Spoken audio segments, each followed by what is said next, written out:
Good afternoon, everybody. I believe we are live and ready to go here for today's webinar on scheduling in the Goalline platform. My name is Amanda Vellutini.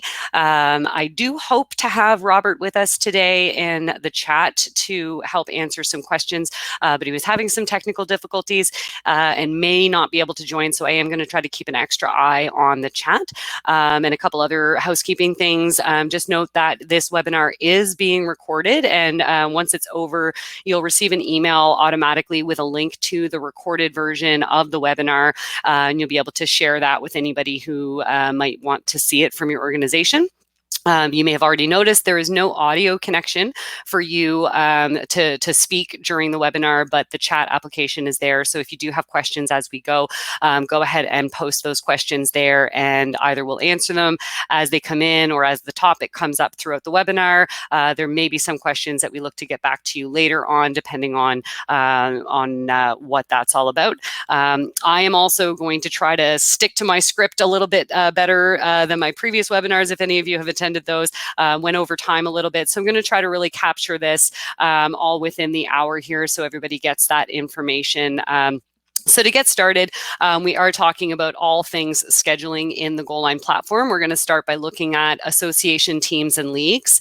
We're also going to look at seasons and schedules with respect to getting set up and ready for a season, as well as how to add your games and practices, and then further, how do we report those? And we'll touch on a bunch of other specific features and kind of some more advanced features as we explore each one of those topics. And the very first thing we're going to do, because it is so foundational to the Goalline platform, is we're going to talk about the difference between a league and an association team. And I'll hopefully give you some tips on being able to identify which one should you be using, or maybe you need to use both. So I focus on this a lot in any scheduling tutorial. Setting up your leagues and teams properly is going to set you up for success and better data as you move through seasons and years through time. The Goalline system's foundation is having association teams or leagues, and your season is what's going to roll you through time. So the quick explanation here on the difference between an association team and a league is going to be that an association team is a team that plays in a division where that league and schedule is managed by someone else, by some other entity. They're often referred to as rep, select, or travel teams. Goalline uses the term association teams because they're simply they're teams that belong to your association, and the schedule is being managed by someone else. A league would be defined more as a division or group of teams playing in a common schedule, and they're grouped into the same set of standings.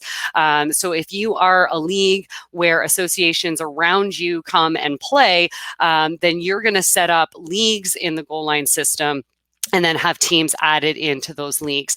So I have a multi-sport site here that I'm showing. I'm going to be using my women's league as my example in a lot of these instances. But a league is going to be generally all the same age, gender, and skill level. But we will talk about how our conferences feature might help you with skill levels if you have sort of Div 1, Div 2, and that kind of thing. Teams within a league would all have the same age, skill, and gender as a general rule. So you do want to make sure that you're kind of grouping those things in that way. So you can ask yourself the question, do I manage the schedule for all of the teams in this whole division? And is it my job to maintain the standings for that division?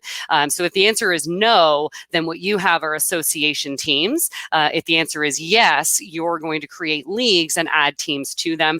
And if you are a tournament, then you're definitely going to be using leagues and either team registration or manually adding teams there. So that is the overview of the difference between what's an association team and what is a league. So we're going to look now at managing association teams. So with everything that we're going to do, I will hop to the public side of the site a couple of times, and I am using a demo site here that's in our gold level layout. Some people may know that as pro for the layout title, but this is just a demo site here, and we're going to be in the back end, which we'll access by going to the admin login in the upper right-hand corner, log in using your username and password, and then access the control panel. Everything in the Goalline system is permission-based, so you may come across certain things that maybe you don't personally have permission for, in which case you'll reach out to your main contact administrator to grant you permissions if you're supposed to have them. If you are the main contact and you don't have access to everything that I'm showing you here, then you want to reach out to support so that we can make sure that you're properly updated as a website administrator with main contact access. So we're going to start at the master menu here. I already have my leagues and teams set up in this site, but we're going to start here as if we haven't done that yet. And we're going to go to the schedule tab of our master menu. And in here, I'm going to find manage association teams, which is located right here. And this is going to allow me to create teams. Now I am logged in as a Goalline administrator, which means I'm going to see a few things now and then that you won't see, but that's okay. I can just see deleted teams from here. And so this just kind of helps you know that we can restore a deleted team if you deleted a team by accident. So when we come into manage association teams, we have to provide the information over here on the left-hand side, and we could also be editing things from the right-hand list over here. So your team name is going to go in here. A couple of things to note about team names is it does not need to include the name of your association. The way that your schedules and things are going to display in your menus on the site, it's going to make it very clear that these are your teams. So typically the team names that we would see are going to be based on age, skill, and gender. So I might have like a U9 boys A team. That would be one example of a team name. U16 girls tier 1, senior women's B, men's rec, whatever makes sense to you as a team name. So typically that's what we would see there. You just don't need to include your association name. The next setting here is a really important setting. Will this team be playing against other teams in your own association? So you may have two teams that are in the U9 Boys A division of the league that you participate in which case you would want to say that yes, they do play another team on this site, and you would select that team from the list. Obviously, your very first team, you're not going to have any choices in here. So once you've created that first team, then you would be able to select that, yes, I have a team 1 for U9 Boys A, and I also have a team 2, or a Smith team and a Jones team, if you want to name them based on your coaches and things like that. The next thing we have to select is our age group and our skill level. Within the age and skill levels, you should find an appropriate option for your age group based on your sport. There's all kinds of choices in here. So you should be able to find something that is appropriate. And if not, I would just select something that's kind of reasonably close. We do have things like youth, adult, senior. So there's some things that are a little bit more generic, or you can get into those more specific age categories there. I often recommend away from doing things that involve birth year, because birth year for U9 is going to change every single year, but you don't want to have to change your U9 team name every single year. So with the age group, you do select something that is appropriate. I can just pick the number 9 here. Same thing goes with skill level. You should find an appropriate skill level for any kind of letter or tier or premier or select or elite, but there is something more generic in here. We do have just kind of recreational options or competitive, whatever makes sense to you. And then of course, gender, fairly straightforward. It's either a male, female, or co-ed. These things do have a little bit of consequence, but you're definitely able to make adjustments later, and the age, skill, and gender doesn't have any kind of impact or restriction as to who can be assigned to these teams once you've created them. Because I have a multi-sport demo site, I also have a field here for sport. So don't be alarmed if you don't see that. When your organization is created and goes through the onboarding process, we indicate to the system what type of sport you are.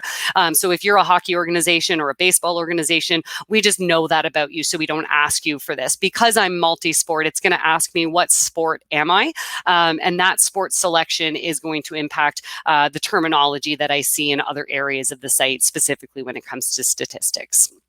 So that's what you would do there. And then we have menu placement. So menu placement is how it's going to be grouped. So there's different ways you might want to do that. So a new menu group is going to be created if I leave it as a new menu group, or if it's my very first team. And then I can come over here and I can edit that afterwards. If I already have menu groups, I can just select it from here and place them all in the appropriate menu group. So sometimes I'll see menu groups for things like boys and girls, or recreational versus competitive teams and that kind of thing. So whatever makes sense to you, however you want to see your teams grouped when your teams are listed, either on the public side of the site or within your team control panel, those menu groups are going to come into play there. So you'll create your team, and then that team is going to show up over here. And as I said, we can edit that and create that there. So I'll create this just with some random information. I'll pick that it's hockey. There we go. And I'm going to create my team just because I want to see two teams in one of my menu groups over here. So I've created that. I can go now back to my association teams, and now I see my U9 Boys A team that I just created is listed here for me. I can reorder the way things appear in here. So if I click order groups, it's going to allow me to order the menu groups themselves. So if I want 14 to be before 15, I can do that and save my menu group order. Once I've done that, I can also change the order of any of the division or any of the teams within that menu group. So by clicking order here, I'm going to be changing the order between U9 Boys A and U15 Boys. So I can save that team order, and then that's going to impact what I see when those menu groups are listed or seen anywhere else. So that's going to immediately change the order that we see here in our rep team listing. This is also where you're going to go to edit your team names. And there has been a pretty major shift for anybody who's watching this webinar right now and is a hockey organization. But I think there are other sports impacted by this as well. In Canada, at least, we're moving away immediately from the traditional labels for age groups in that sport. So no longer using novice, peewee, bantam, instead using U9, U11, U13, that type of thing. So you may be at a point where you need to come in and edit the team names or the league names that belong to your existing teams and leagues. So I'm going to click to edit my U9 Boys again, just to see what we can see in here now. So we do see an additional option in here now, which is league names. So the Goalline system created a league name for you based on the age, skill, and gender you selected. So boys 9, tier 9, because I said it was male, not age group is 9, tier is 9. So that's why that is there. But this is just a text field, and I can change this. And oftentimes what I'll see people change this to is going to be to, what's your division called in the league this team plays in? I use the example for my son all the time because he happens to play hockey. So, and he plays U9 Boys. And so he's playing U9 Boys, and the league they're going to participate in is called the MMHL. So I could come in here and say, I want this to be called the U9 MMHL division. And that way, when I see seasons and schedule listings and I'm looking at things based on what the league name is, this is going to make more sense to me, and I'm going to know what teams are impacted if I make changes to this division title. So currently, you may find that your league name will refer to novice, and so you can change this here. You can also change the skill level and the age group itself by editing that. And any teams that you told the system play against each other using that original setting are automatically going to be updated as well. So if I have 3 U9 Boys A teams, and I change one of them, it's going to change the league name, the age, skill, and gender for all of them. So I don't have to make that change a gazillion times. So by default, that's where we see our league name show up there. And like I said, any teams that are already set to play against each other will update. If you find that that didn't happen, then it's likely that your teams were not set up initially to play against each other. And that's not the end of the world. There is a way to fix that. I may cover that in today's webinar if there is time, but there is a feature in the system called Move Teams that allows you to move a team from one league name to another. And then that's going to set up as if you did do that setting right from the beginning. And so that's a really helpful tool, and we'll address that if we can today.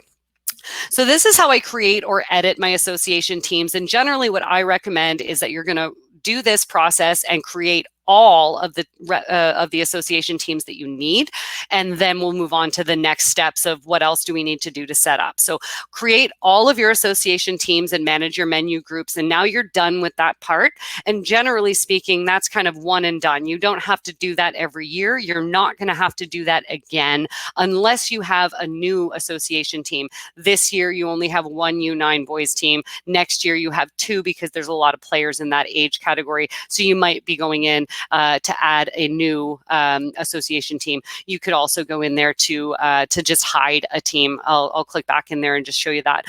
So you can also choose to hide a team from this list. So rather than delete it and needing to restore it later, I can just hide it and not display it in my menus at all. So lots of choices with how you want things to configure there. Some folks will do that between indoor and outdoor seasons or summer and winter seasons. If it makes sense to say, I only want to display my indoor stuff right now, and then when it's time to switch over to outdoor, come in here and hide, show for anything that needs to be displayed in the menu based on the current time of year. So that is how you're going to add your association teams.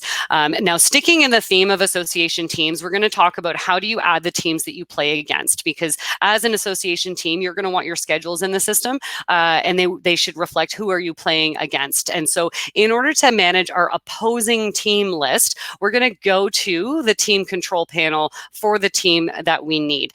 So I'll pick U9 Boys A. We're going to get a pop-up in our face right away saying that there's no season on file. That's okay. We do know that because we haven't talked about that step yet. So I'm just going to close that pop-up, and I'm going to find the team admin section, and I'm going to find add, edit, delete teams.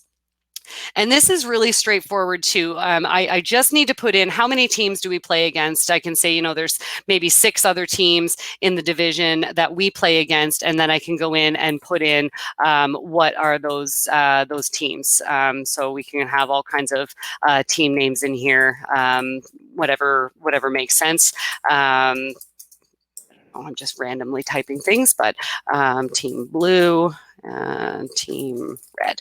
And then I just have to click enter. And now these are all teams. Oh, I'm so sorry. Okay. So we can't go out of order. I thought we could. I'm sorry about that. So we will come back to this after we've taken a look at managing seasons and schedules, and I'll explain a little bit about why that pop-up and this message happened to us here. So we will return to that really quick in a bit.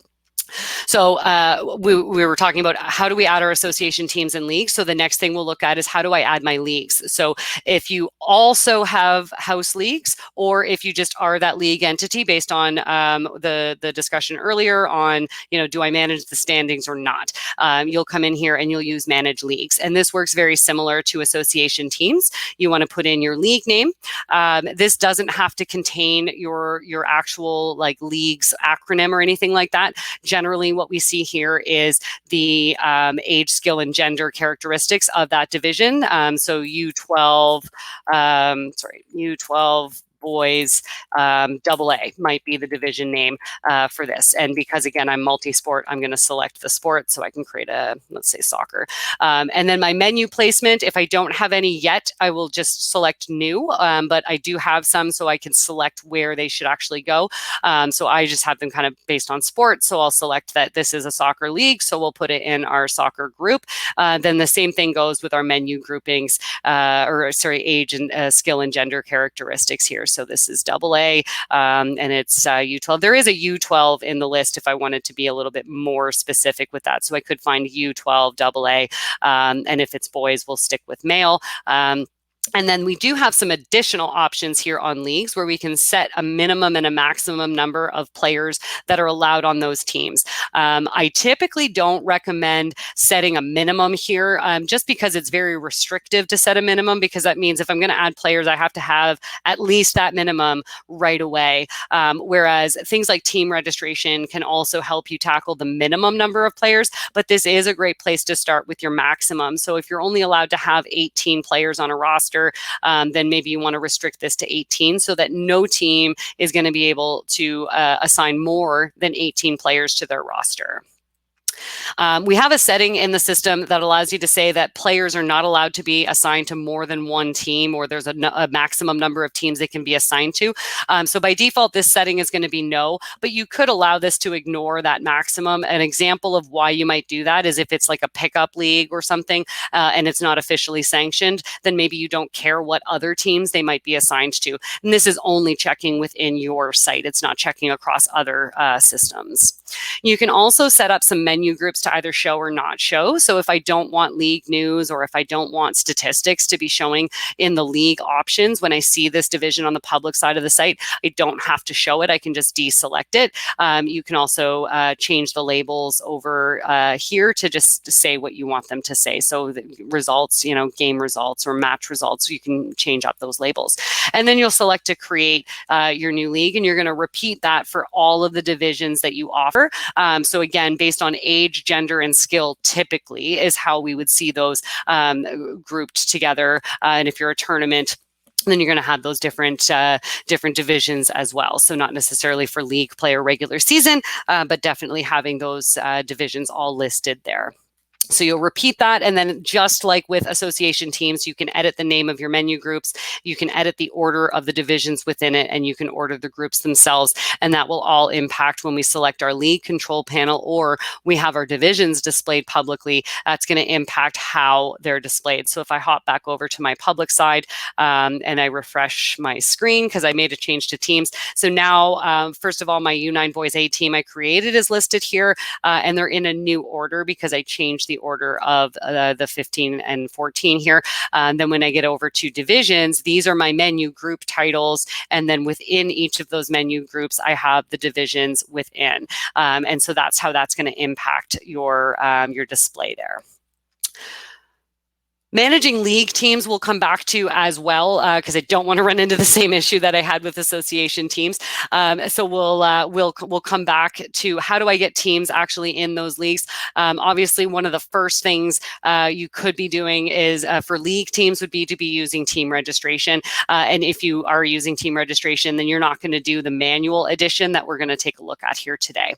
But before we get into that, we're going to look at managing tiebreakers and then managing seasons and schedules. And the reason I want to talk about tiebreakers before we do manage seasons and schedules is because you might want a default tiebreaker that's different than the goal line default tiebreaker. And I want to show you how you can set that up so that you have less work to do to apply that new tiebreaker to any of your schedules. So we're going to click on Manage Tiebreakers.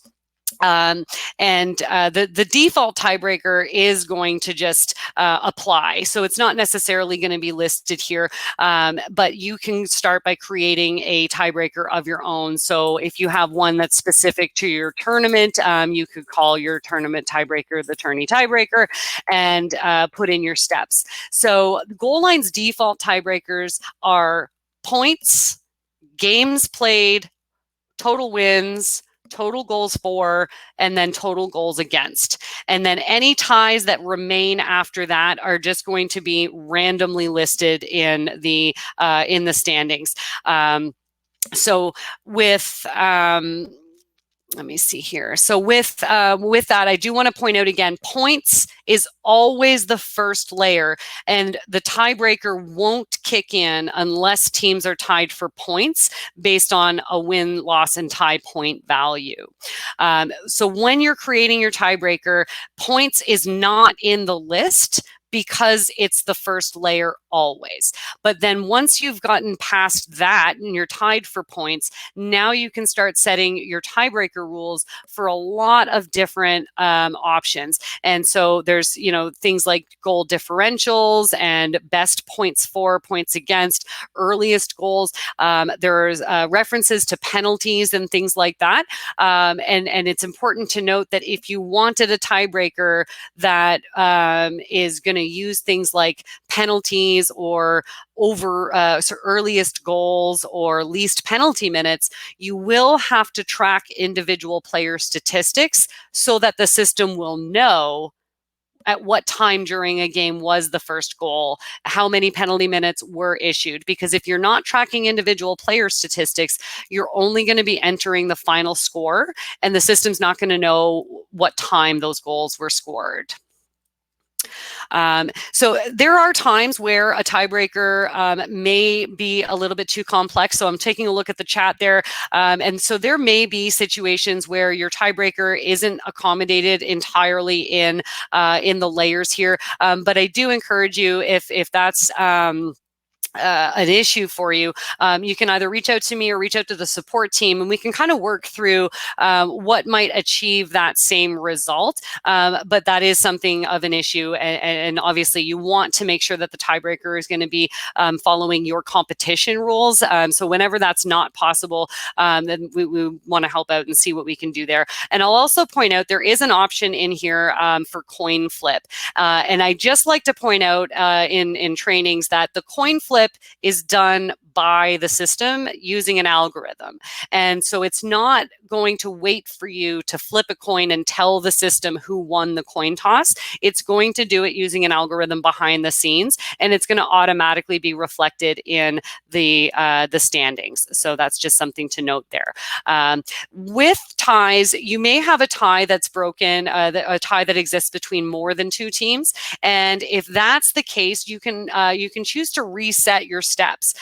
So if we broke the tie on layer 1 for I'm just going to, I picked the same thing, didn't I? So least, and we'll go here. So if we break the tie between two of the teams here, I can tell the system to reset, and now we start back over with step 1 again between the two teams that are remaining as tied. So that's a setting that if that's part of your competition rules, you would use that setting.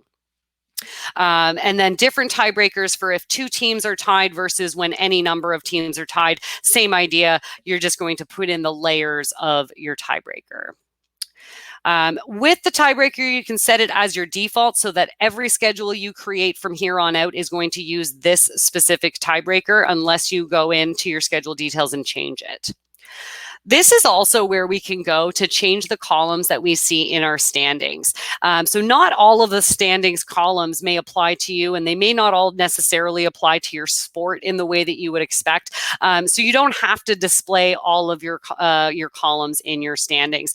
You could choose that, yes, I want to show this one, show this one, show this one, show this one, but maybe we're not going to show any of these other ones. And there is, let me see here. I don't know. I know in our help menu, we do have a legend about these, but if you hover over them, you will see what do they stand for. And one thing that I like to point out with this specifically is with respect to things like wins and losses. So we all know that wins have points associated with them. Losses typically don't, but an overtime loss sometimes does. And so what I want to point out is that what you could be doing is saying, I want to show wins, but I only want to show one column for wins. I don't care if it was an overtime or a shootout win or a forfeit win. I just care that it was a win. But when it comes to losses, maybe I want regular losses and overtime losses to be called out specifically because there might be a point associated with an overtime loss. What happens here is I could win in overtime, but if I'm not showing the overtime win column, my win counts as a regular win. So if I've won 5, one of them was an overtime win. It's not like I have 4 wins and the other win just doesn't go anywhere. It's going to show all 5 of my wins here. The team that lost in overtime might have 5 losses, one of which being in overtime, and it will have 4 regular losses and 1 overtime loss. That's only if you choose to display or not display the columns. So I like to point that out because it can be helpful in people basically determining where do all those points come from. If there's a shootout win point value that's different, or a shootout loss or forfeit losses that are different, then it's a good idea to have those shown in there.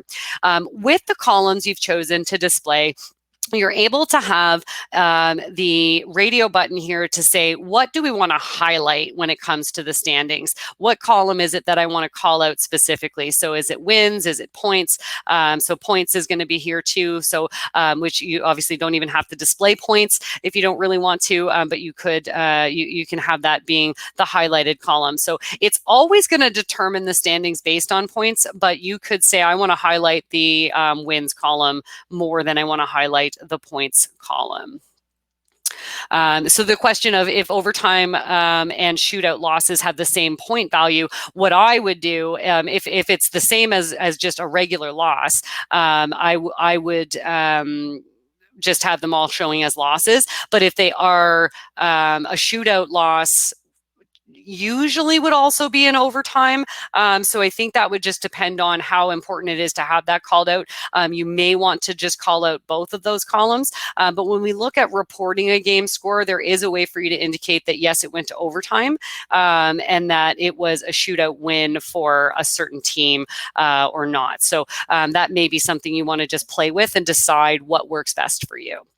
So with the columns in the standings, this is going to be, when we're using this tiebreaker, these are the columns that we're going to see in the standings. So sometimes people will want to just come in here, do this so that you're arranging your columns, and that's going to apply to everything going forward, so that you're showing the columns that you want, and take a look at all of the different ones that make sense to you. So that is the custom tiebreaker tool. And once you've created one, you can always edit them to make changes to them. If you do make changes to your tiebreaker, please note that the standings are not immediately recalculated, and you do have to go and re-report at least one game in order for your standings to be recalculated based on the new point values or the new tiebreaker that you have applied. So that covers our tiebreaker. So we've looked at, how do we add our association teams? How do we add our leagues? How do I know the difference between the two? And then how can I set up my tiebreaker? So now we're going to look at managing seasons and schedules. So the tasks that we just did are typically kind of one and done. You've done it now, and you don't have to keep doing it over and over again. Managing seasons and schedules, though, is a maintenance task that you are going to do. Generally, it's at least once a year, sometimes twice a year, depending on your seasonality. We do have to start with seasons. So we're going to go, we're again at the master menu in the scheduling tab, and we're going to click manage seasons. I always try to recommend, whenever possible, that you do this kind of consistently so that everyone gets the same season. Makes it an easier task for you to perform. So most of mine are in the 2019-20. This guy doesn't have a season, and that's because that's the team we just created. So this is the brand new team we just created. I have not given it a season yet. The rest of my teams and leagues are already in an active season, and most of them are in a season that ends on July 20th, July 31, 2020. So I'm almost ready to manage my new season anyway, but I'm going to just only do my new team here that doesn't have a season yet, just for demonstration purposes here today. So with my my season, I want my season name to be something that makes sense, either based on the calendar year or the physical season, or a combination of both. One thing that's really important is you don't want to use the word season in your season name. The system's going to add that word, and so you don't want it to start appearing redundant. You also don't want to refer to schedules in your season name. So 2020, 2020 indoor, 2021 fall, 2019-20, like this kind of format. That's kind of the typical format that we want for a season. We want it to be succinct and clear. So you might want to add things like indoor or outdoor as options in there. That's up to you, but generally speaking, keep it super simple. And then you're going to select the date range. And this may be something that you want to do in more than one iteration. So I always like to check all whenever possible. But if it doesn't make sense to check all, because, you know, this set of leagues works different than this set of leagues, and these are my indoors and these are my outdoors, then maybe you want to do this in kind of two goes. But just keep that in mind for what makes sense to you. So again, I'm just going to be selecting this guy. So my date range might make me do this more than once, because I might not be able to, I don't want to overlap my seasons. So what I want to do is have a season that's very similar to the seasons that I've had in the past. And if any of you are new administrators taking over an existing site that's been with Goalline for a while, you probably have all this history showing here too. And if you can see in sort of the grayed out portions, that our season is generally August 1 to July 31. And so I like that. I'm going to stick with that. And so I can do August, and I'm going to go back to 2019 because I want this to be in the exact same season as everything else. So we're going to do August 1 as my start date, 2019, and then we're going to go to July 31st, 2020. Yeah. So there we go. So this is going to be my season date range, and it's exactly the same as what my previous seasons have been. And that consistency is going to help those new administrators come in and just say, okay, well, this looks like a good season. The date range does the date range does need to be wide enough to cover all of the schedules that are going to fall inside of it. And that includes your preseason, exhibition, regular season, and playoff schedules. If you can do a full calendar year like I've done, that's a great way to go about it. And what I'll say to a lot of folks is there's no harm in putting an active season on a team or league you're not using. But there is harm in not giving a season to a team or league you need to use. So you'll check off whoever needs this season. So oftentimes you're going to do check all here, and then you're going to create that new season. If this is your first ever season, you just go ahead and create seasons, and we don't have to think about those optional items right now. But if it's not your first season, then we do want to consider what happens with those two optional settings. I'll tell you the default behavior first. So the default behavior, when I click to manage my season and add a new season when the old season is finished, it's going to automatically release all of the players and coaches from the rosters they are currently assigned to. But my teams and divisions are going to stay exactly where they are. No changes there at all. Typically, typically a youth organization is fine with the default behavior because the players, and using U9AA as an example, every player that's on a team that's called U9AA is going to either move up to U11 next year or have to try out and decide, did they make the AA team or did they make the A team or the AAA team? And so based on the next year's registration numbers and tryouts and age groups, your teams are going to need to be reassigned anyway. So the typical behavior is usually good for a youth organization. If you're an adult organization, particularly recreational, you might actually want your rosters to stay intact. You don't want your season rollover to erase all of your rosters. So you can choose to keep those previous active seasons rosters into the new season. And this may also be a reason for you to break this up into more than one iteration of using managed seasons. I've got a variety of youth and adult on here. And so I might want to say, okay, I'm going to manage my season and keep the rosters for all my adult groups. Then I'm going to manage seasons again and use the default behavior for all my youth groups. The next optional setting is to remove the previous active teams from the system, and I only ever recommend this for tournaments and leagues who require registration every year. So generally speaking, if you are a tournament, you should pick this option. If you are a league, you should only pick this option if you require re-registration of those teams every year. Otherwise, all the teams drop out of the system and they have to be added back manually or through team registration. So those are the optional settings there. Again, youth organizations typically don't want to check either of these. Adult organizations want to keep their rosters typically, and a tournament wants to remove the previous active seasons teams. And so those things may have you doing this task once or twice or 2 or 3 times, depending on what variety you offer as an organization. So that's our managed seasons. I can do this in bulk, as I said, with check all. But if I need to make an edit to any of my seasons, I do have to do those edits one at a time. So I would be editing it for one division at a time. So the season for my Harbor Men's League, maybe I needed to change the date range and extend it a little bit. I could do that, but I'm only editing this for one of my divisions at a time. So just note that when you do edits, it's one at a time. So we're going to go back out to the master menu in the schedules tab here, and we're going to look at managed schedules. So the two tasks that go together, and anyone who's had a training from me or spoken to me in the last 9 years about the organization has heard me say this, that all leagues and teams must have an active season and schedule in the Goalline system. So that is always, always true. So we're going to use managed schedules. And one of the first things that I always get asked is, why do I need this? Because I don't have the schedule yet. Or I tie in to my league that's also using Goalline and I don't need to add a schedule. Well, Goalline needs it anyway. So we're creating a place for your scheduled games to go when you do need to add them, but you're also just telling the system you're active. You're going to have games. You're going to have practices. We're going to put rosters. And as you noticed, we were prevented from being able to do some things in our team menu because it didn't have an active season or schedule. So the schedule is going to be things like regular season, playoffs, round robin, exhibition, preseason, whatever makes sense for schedules. And maybe you need lots of them. So I've got a few examples here where I've got exhibition, regular season part deux for some reason. There's some reseeding schedules, things like that. Lots of different reasons to have multiple schedules within the same season.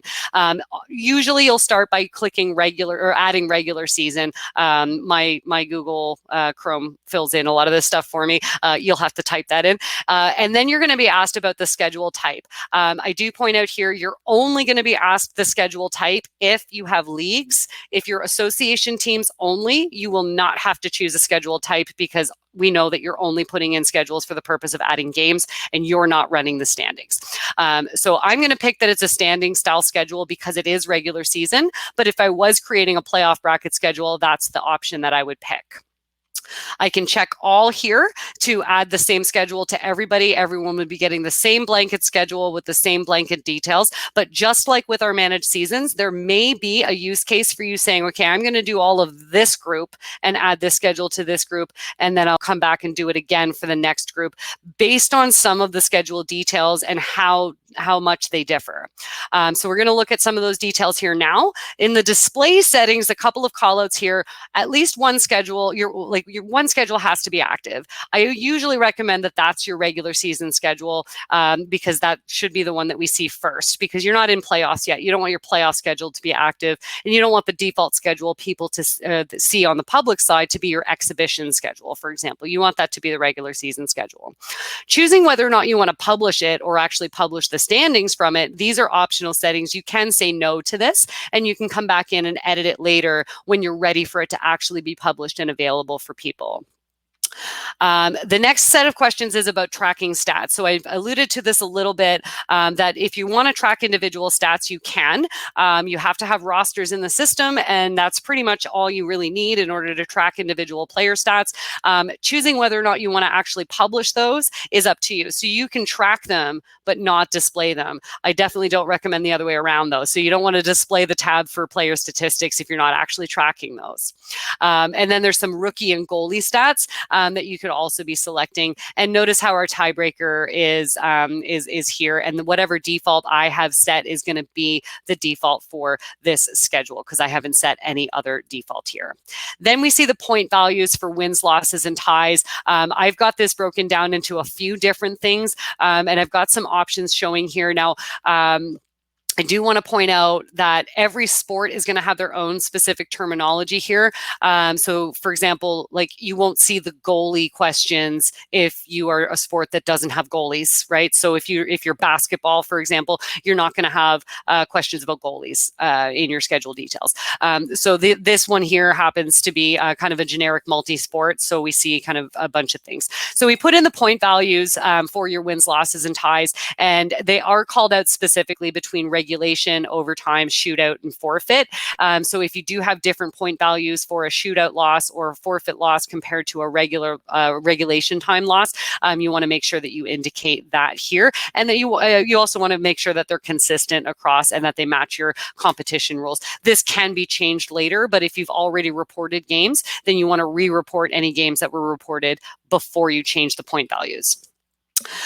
There are some advanced features here, points per period. This doesn't necessarily show up for everybody. If this is something that sounds useful to you, reach out to the support team to enable that. And then we also have some overtime period lengths and things like that. And there's also custom period lengths that you could put in if you're a sport that maybe has multiple or like different period lengths. Ringette is the only one that always comes to mind because I know there's an organization around me that has 2 20-minute and 1 5-minute period. So there's 3 periods to the game, but they're not all the same length.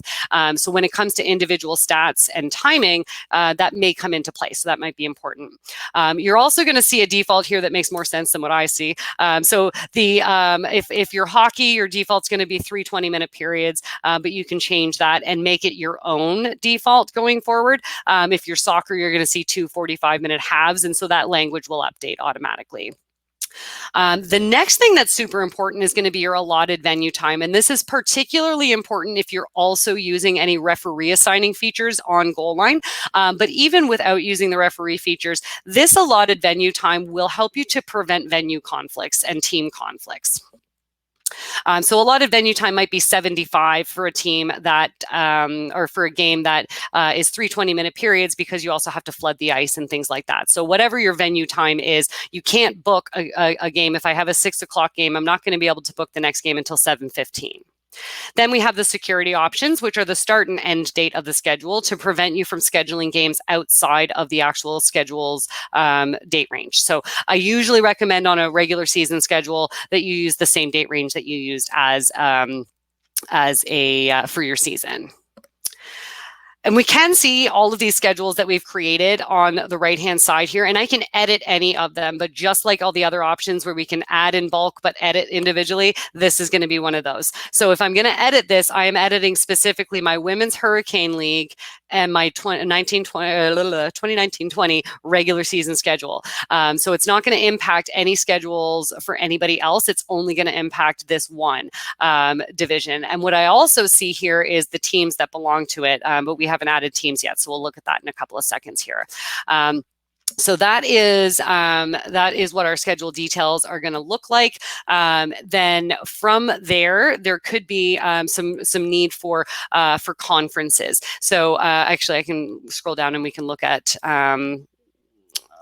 So I don't have any conferences here. So I'm going to go. I can do this in a couple of different ways. I'm going to go to my Women's League menu by selecting a league control panel and picking the division I want to go to. So women's, and then I'm going to go, there's a schedules tab here, and I can manage the conferences by using conferences setup. So that's one way to get to it. And the other way would be when I edit my schedule details here, I have an edit conferences option from here. So I'll just click that from here. And it's really as simple as adding the conference. So if you have pools, so you can do like pool A, pool B kind of thing, whatever makes sense to you. This could also be used for tiers or named conferences, all kinds of different things, Western, Northern, Southern, whatever. And then you could also copy conferences from a previously used schedule. So once I've done that, I can go back to my schedule details, and now we're going to see I have conferences. And when I scroll down, I have pool A, pool B, and it's just a radio button to say these guys are pool A, these guys are pool B, these are A, these are B. Now, I also have an advanced feature on here that is not enabled by default called separated standings. I've labeled it as playdowns, but another way to use that might be like an overall. So maybe you want your conference-specific standings, but then you also want an overall, and check off anybody who should be part of the overall standings. This feature was developed for state and provincial playdowns where only certain teams were eligible, and they wanted standings that represented only the eligible teams that were actually able to go to the state competition. So that's a way that might be a useful tool for you. I often use it just for overall because it's fun to see that way. So I would save my changes once I've put everybody into their pools and conferences. So that covers our conferences. So we are moving right along here. The next thing I'm going to look at, we're going to go back to the master menu, but this can be done from multiple menus, is we're going to add our venues. Venues in Goalline are not facilities, but actually playing surfaces. So we're going to go to add, edit, delete venues in just a second, but I want to point out that you can import your venues. If you already have a list of them, you can do that. There's a sample spreadsheet file here, and then you would just follow the steps on your screen to import them. You need at least the name of the venue, and so you do need to make sure that is in there, but any other address information can also be provided into that file, and it will add them in all at once. Add, edit, delete venues is where you would go to do this one at a time. And I can do this super quickly, or I can do it the kind of long way. The long way being over here on the left-hand side. I can put in the address information right away, put in some nice description information. I have a regions feature enabled on my site, and I can assign it to a specific region. If you're using referees and you have regions enabled, it's very important to select this, but otherwise just use it if it's appropriate. and then I can click to add the venue. I can also just go ahead and quick add with a name. Just type in the name and quick add. Now it's a venue. I can edit it later to add that address information. The most important thing I want to show you today about venues is our ability to split venues into smaller venues for the purpose of conflict checking. And I have a couple examples that we can see here. So I have an AT&T stadium, but that field can be divided up into 6 separate venues. So I have a full field, and then I have half field or cross field and all kinds of variations therein.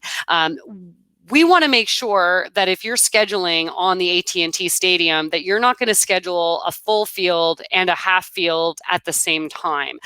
So you're going to tell the system that they need to conflict check against each other by setting up the smaller venues for conflict checking. So I'm going to pick over here, I've got School A, large gym. So the School A has a large gym in it, and that gym can be divided into halves.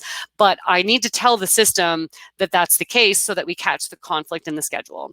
So I'm going to click split into smaller venues for conflict checking, and it will bring up this pop-up for me. If it splits into halves, I'm going to check the box that it splits into halves. If it splits into quarters or thirds or sixths, I can check off those. I can check off any combination here. So maybe we go all the way down to quarters for Timbits or whatever kind of, super young groups that don't require a full or a full half of a court. So when I say that and then I hover over this, it's going to show in red what's going to be a conflict. So if I have something scheduled here, everything that's in green is good to go. I can schedule something there. But if it's red, it means there's a direct scheduling conflict. And so that's the big benefit of this feature, so that you're not accidentally or surprised to find out that the venue has been double booked. When we do say this, I can do this in a couple of different ways. I'm just going to uncheck this one. So this splits into halves.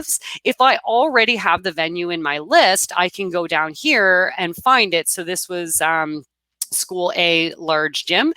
So School A, large gym, half number 1 is actually the smaller venue for that purpose.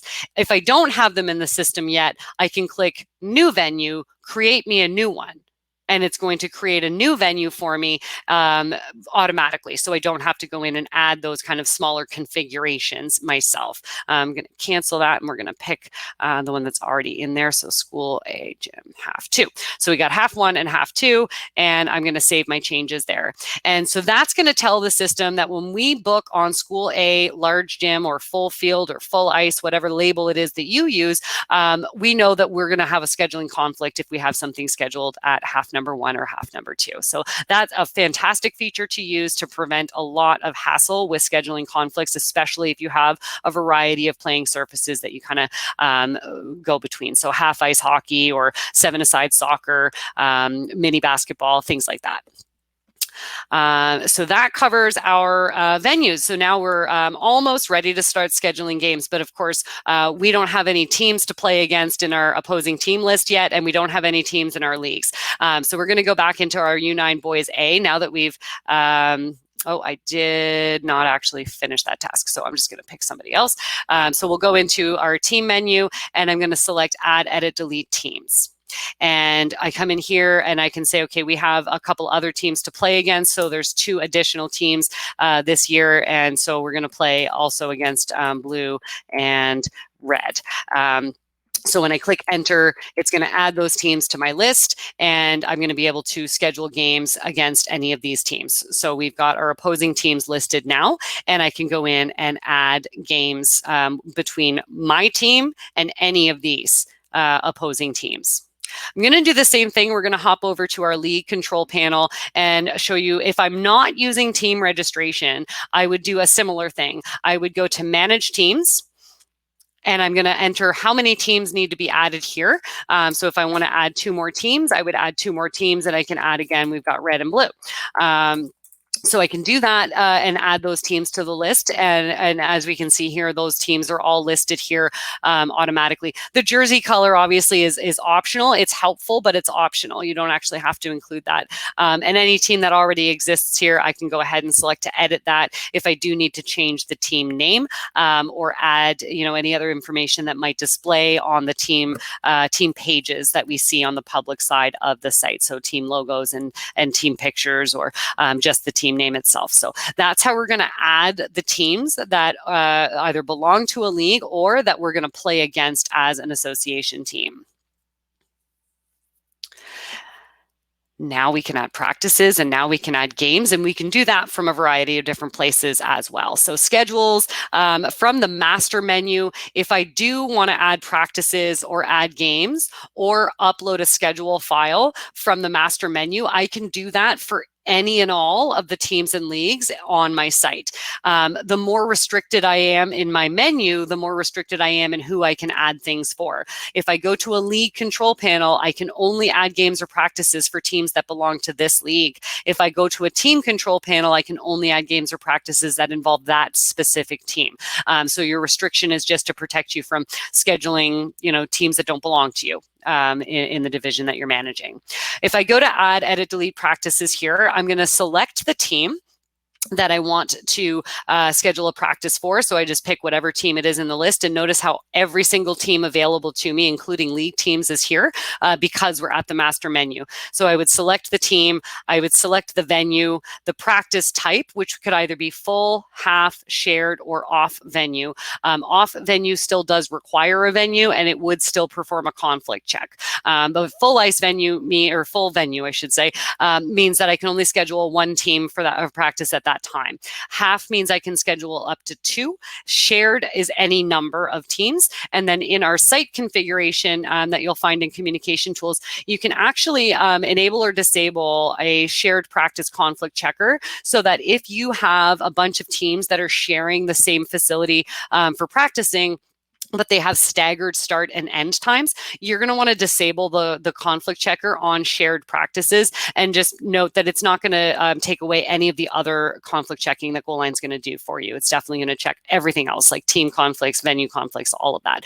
But it's just going to allow you to say, this team's going to start at 6:30 and go to 7:30, and then another team's going to come in at 7 and go to 8, and another team's going to come in at 7:15 and go to 8:15, and so on. So you'd be able to do those staggered start and end times.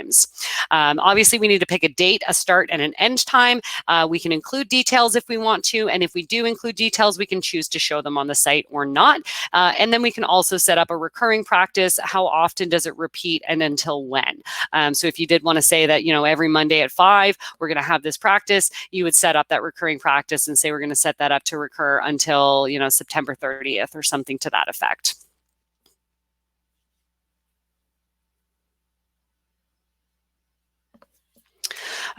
When we're creating any kind of games and practices, you're going to notice this email announcement form showing up here, which gives you the option to say, I want to send out an email to notify everybody about this practice. I'm not going to touch too much on the email announcement at all in this webinar. We are going to cover communication tools in a webinar in August. So keep your eyes out for that one. So that's what we can do to create our practices here. And then the only difference as we get down into the league and team, as I said, is that we're only going to see the appropriate teams for the division or league that we're looking at.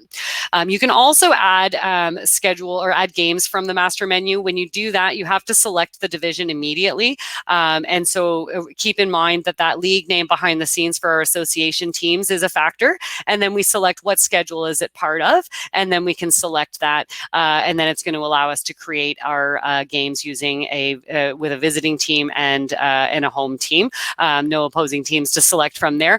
But then we'll select our venue, our date, our start time, and allotted venue time in minutes. This will be the default that you told the schedule when you added your schedule in the first place, but you are able to make individual changes for this, which is great for things like exhibition games. Sometimes people will book more or less time than usual for an exhibition game, and so you can tell the system this particular game is actually, we're going to have the ice booked for 90 minutes.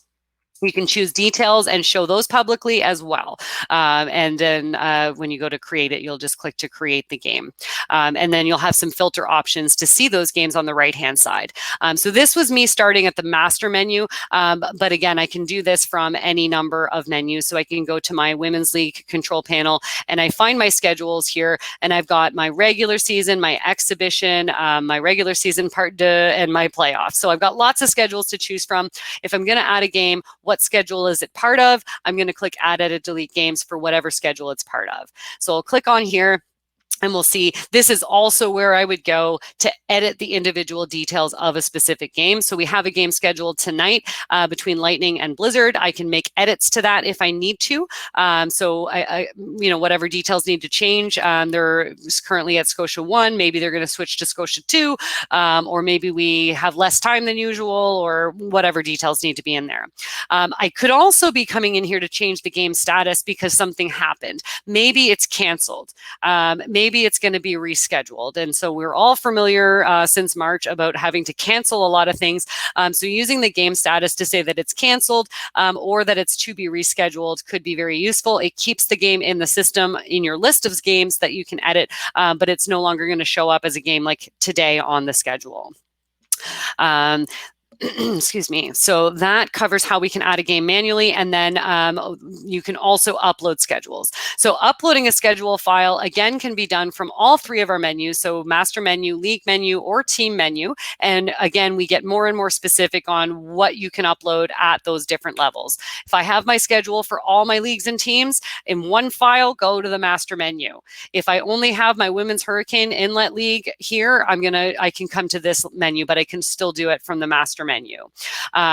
So I'm going to upload my schedule file. There are sample templates to choose from, and you're going to want to select or choose the one that suits you best. I recommend the one with the date format, year, month, day, with the hyphens. CSV files in particular prefer that format. But you can use month, day, year, or day, month, year.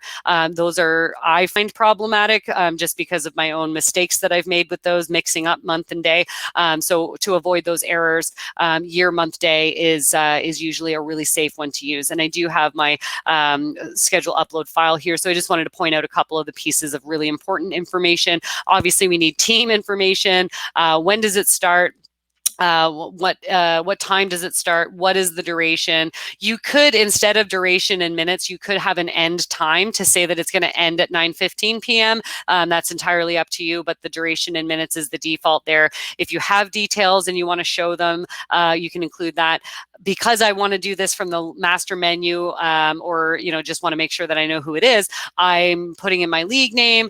If it is a practice, I can put in what type of practice. If it's what schedule does it go on, and what venue is it going to be played at. So that's the kind of information that I would need to include, and you can include an unlimited number. I'm pretty sure I've uploaded schedule files with almost 1,000 games in them at once. So there's not really a limit to how many you can upload at a time. Uploading at a time is only done to add the games. It will not allow you to edit the games, and it will perform a really robust conflict check when it's time to go through the process, and there's a matching step that you're going to go through for that process. So schedule uploads are a really popular way of getting, I would say it's probably the most popular way for people to get their schedules in the system. So the last way to get games in the system is going to be to generate a schedule. This only applies if you are a league, and it only applies to your standing style schedules. It does not apply to your playoff style schedules. So using generate schedule, we're going to do a super quick overview of this. I can set some details like how many games do they have to play, how much time do they have to wait between games, how many games in a week, what are some of these constraints, when are we going to schedule these games in between, and then are there any important things? Do we have preferred fields for when it's their home game and stuff like that? Generally speaking, the Goalline schedule generator is best for smaller groups of teams across a smaller range of dates, just because it doesn't really have a whole lot more than just matchups, time constraints, and it's not going to try to balance things like the start time, week to week and things like that. So that's the general overview settings, and then you have your blackout dates.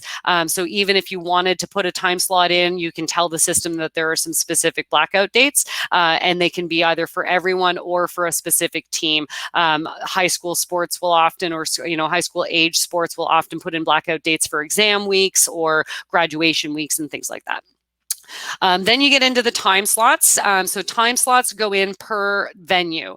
So you would select the venue, and then you can start putting in your time slots. We do have an option to import time slots, but it doesn't really save a whole lot of time. So I don't generally use it too much. But what you'll do is you'll select a date, and then you'll get to that week, and then we can start looking at what do I want to do here. So I can click to add my venue time slots, and I can tell the system what they're for. When I add these at a league menu, they are designed for that league and they can't be used by another league. So you do kind of want to make sure that you're adding the time slots that this league is going to use and not time slots that some other league should also use. There are the constraints that you put in on step 1, any blackout dates on step 2, and time slots on step 3 are the only pieces of information we're going to use to create your schedule. And so once you take a look at it, you do have to have enough time slots for you to be able to see what those matchups would be. So we don't actually have I guess I do. I've got quite a few. So we can make some choices here. I want to do the full schedule, which would be 110 games based on what I've told it. And then I can get kind of specific. Now that I have conferences, I can say that I want them to be only in the conference or cross-conference as well. So you can do a variety of things there. So using that full schedule, I can view my chosen matchups. I do have an old session in here that I didn't commit. So we'll just take a quick peek at that. So what this does is it tries to fit in all of the matchups. So I've got a game for everyone. I've got 11 games for these two teams instead of just 10 games. So I could remove one of the games from here. And just get rid of it altogether. And as I scroll through here, it's showing me all the time slots that are available. Then it's showing me the games that were placed into those time slots. I can drag and drop things around before I commit to it. But oftentimes what I find is that schedules are kind of made a little bit more flexible when they're worked out on a spreadsheet. So that upload does tend to be the more popular option. If the matchups that it gave you didn't work out, you can always ask it to do it again. Go review your edit schedule details. You want to review how many games do you tell it that you want it to play. Did you say that they have to wait 8 days between games by accident, or and that kind of thing, because if it's not able to use your constraints and your time slots together, then it's just not going to schedule it, as opposed to scheduling it in a way that might have constrict or violated your constraints. So that's a general overview of the schedule generator, and I don't want to spend any more time on it than that today, but let our support team know if you have any further questions there. The last thing that we're going to look at, and I do apologize, I went over again. I'm gonna get better. So we're going to talk about reporting games. So reporting games does have to happen from the from the league or the team control panel, unless you have a feature enabled for you that generally a tournament should have, that is called report multiple games, in which case you'll find that in the master menu, which allows you to report just the game score for multiple games at a time. It's great for use with tournaments where there's quick turnaround and you really need those standings updated, but you don't have time necessarily to enter all of those individual stats just yet. So keep that in mind if that's a feature that sounds like you could use that. So we're going to go to our league control panel, just because there's not a whole lot of difference between reporting games for a league or an association team. The one difference that I will call out is you never report the individual stats for your opposing team. You can report your own individual stats, but we do not expect you to have the roster of the opposing team at all. So you would only ever enter the final score for that other team, but you can enter your own individual stats, and the process is going to be the same as what we're going to see here. So I'm going to go to the statistics tab. And when I go to statistics, I'm going to see all of the schedules that I have available, and there happen to be quite a few here. There's some reports that I can get from what I report as statistics in here as well. But what's important here is we're going to go into our regular season schedule, and report the games. So this is going to show me a default date range of about a week or so. But if I do have more games than this, I can search all the games or use the criteria to search the games in a specific date range. The game that I have here, I can report this game. I can also use this to print the game sheet. So if I need to bring a game sheet to the game, I can print game sheets. I'll say, yes, I want to print this game sheet, and then it's going to show me my game sheet, and my rosters are going to show up on it, and the game details are going to be there. And then this is going to be sort of a fillable option that they can hand back to the referee when the game is over. So let's get back into that. So that's how I print my game sheet. And this is also where I would have an option. Now, unfortunately, I chose to demonstrate with hockey, but if you are an outdoor sport like baseball or soccer, you will also see a button in here to rain out multiple games. So on those days where all of your fields are closed because it's raining and you're not playing tonight, instead of having to go and edit each game one at a time, you can come here to stats and rain out multiple games and rain out all of the games on the current date at the same time. So that's a really useful tool. So now let's report the game. So we've got this game. We'll pretend it happened, even though it's not going to happen for a few hours here. We'll report the game. And let's see here. So the first thing I'm going to do is I'm going to confirm my roster. Now, I've got some ineligible players on my roster because I've chosen to suspend them. So suspended players will show as ineligible on the roster because they're not allowed to participate. So I can't really say that they're in or out. But I would check off to say, yes, all of these people were here, and then add the jersey numbers if they're not already in the system. So ideally, your rosters have jersey numbers already. If they don't, they can be manually entered. So you would confirm the roster that is there at the game and then submit your lineup. And now we're going to select starting goalies. Right. Okay. So I am using goalie stats. So I'm just going to pick empty net to start. And so if you're not concerned about goalie stats, then that's kind of an option there. So then we get into reporting our goals and penalties. And so if this is going to be the typical screen for most of our sports, but basketball and I believe football are going to look a little bit different. But a lot of our sports, so soccer and hockey, look the same when it comes to goals, a little bit different when it comes to penalties, obviously, because they're penalties and not cards. So when we want to report a goal, if I want to do this one at a time, I can say that Tim scored, and he was assisted by Velutini. There was no second assist. It happened in the second period with 12 minutes on the clock.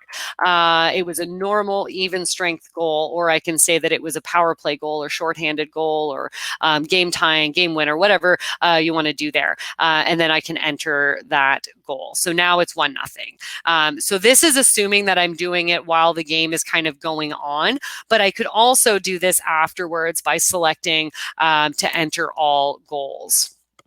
There is a setting, sorry, let me see. Oh, I said enter goals. Enter all goals.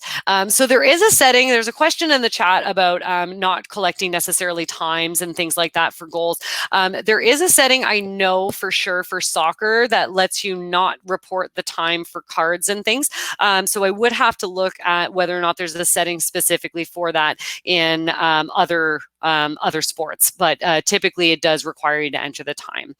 So when you're reporting all goals, you're going to enter the total number of goals for the whole game. So if the game ended 3-1, there were a total of 4 goals. And I would enter all of this information, and this is where that kind of comes into play. So you do have to put in what period or quarter or half did it happen in, the minute, the second, the team, the jersey number of who scored, and if you are recording assists, and then you have your statuses as well.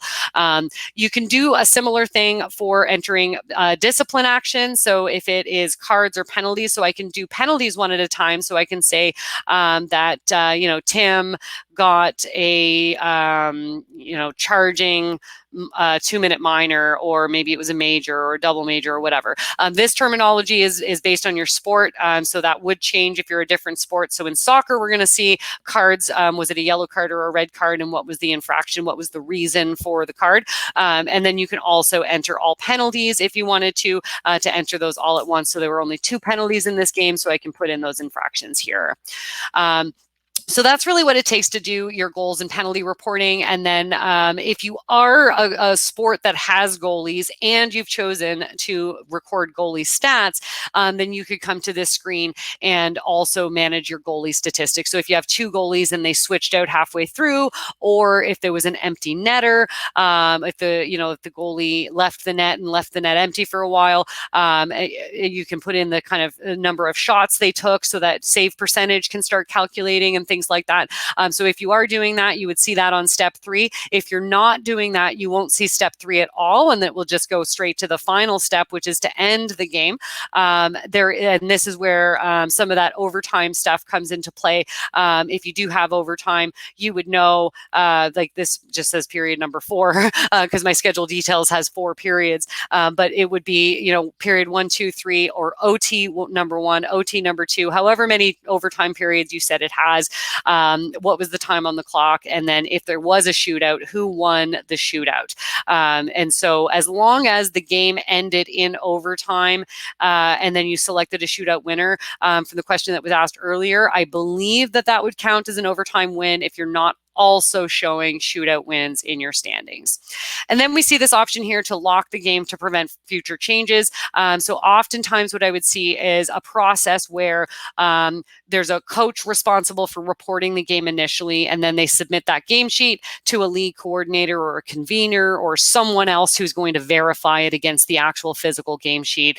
Once it's been verified, you can lock the game for further changes and click game over again to just save that, or just click the lock button over here, and then only users with specific permission to lock and unlock games would be able to make further changes. So typically your coach can report game scores, but it cannot lock or unlock the game as they're reporting. So that is how we can report games, and report all of your disciplinary action in there as well. I'll point out as well that if you're soccer, some of these things may also trigger automatic suspensions. I'm going to pop into our site configuration tool because I've alluded to it a couple of times. There's a variety of settings in here that may be useful for you to go and take a look at. So do you want to use suspensions? So you can turn that on for yourself in here. If you don't see it right now and find people in the people section, you can turn on suspensions.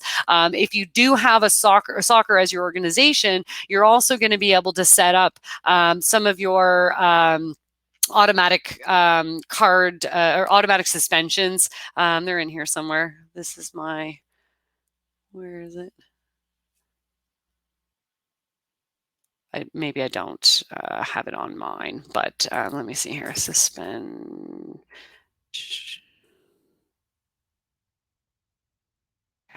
Sorry. If you're soccer, you're definitely going to have the automatic suspension tools. So you can say things like accumulated yellow cards or red cards given in a game could automatically result in a suspension. So those are tools that are available to you as well.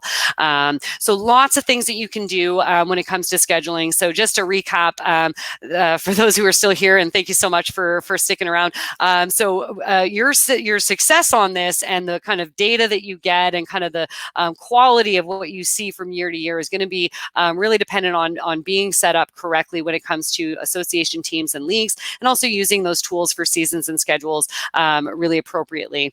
All of your leagues and teams have to have an active season and schedule. That is, there's not really any exceptions to that, and you will be prevented from doing certain things if you don't have those things in place yet.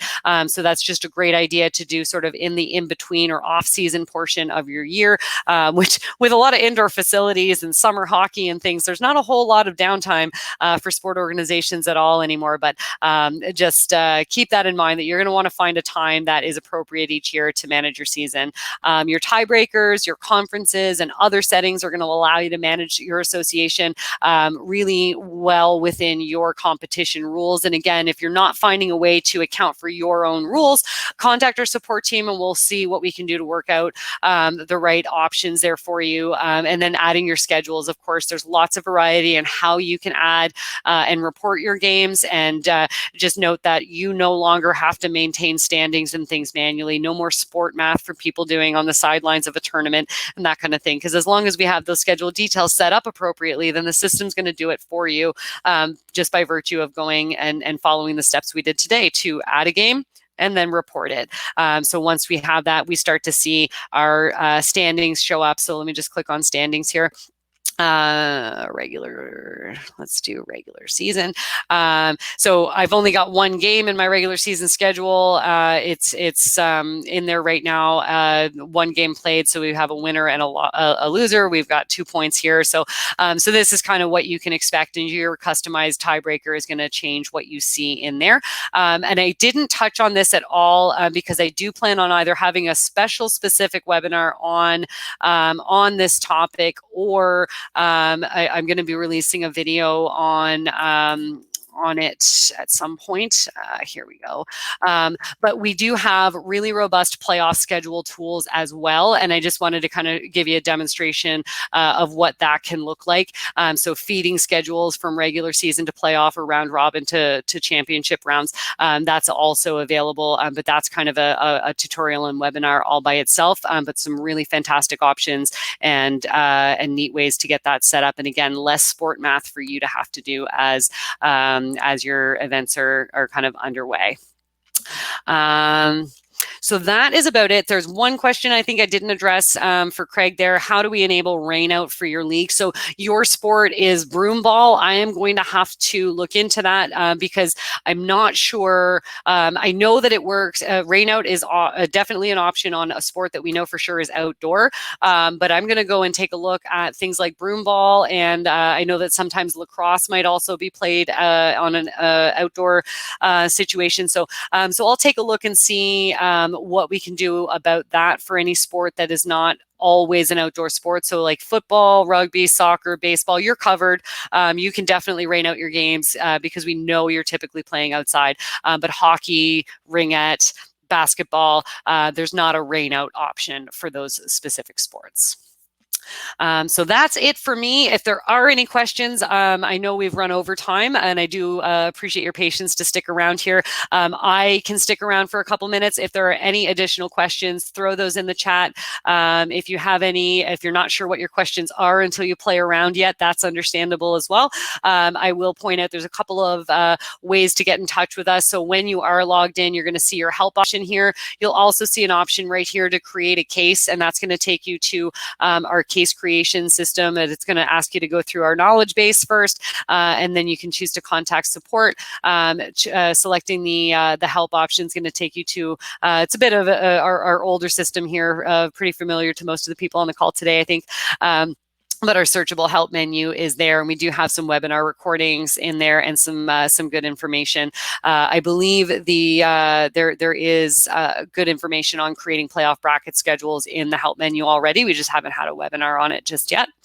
And other than that, you can expect an email to come to you with a recording of this webinar, and be on the lookout for our next webinar, which I believe is tentatively scheduled for around mid-August, and it's going to cover website and communication tools. So kind of pulling together all our webinars so far. And if you haven't been able to attend yet and you want a copy of the recordings, reach out to support. We have already covered individual registration and team registration. Now we've got our scheduling done, and we'll talk about communication and website tools later on. So keep an eye out for those webinar invitations.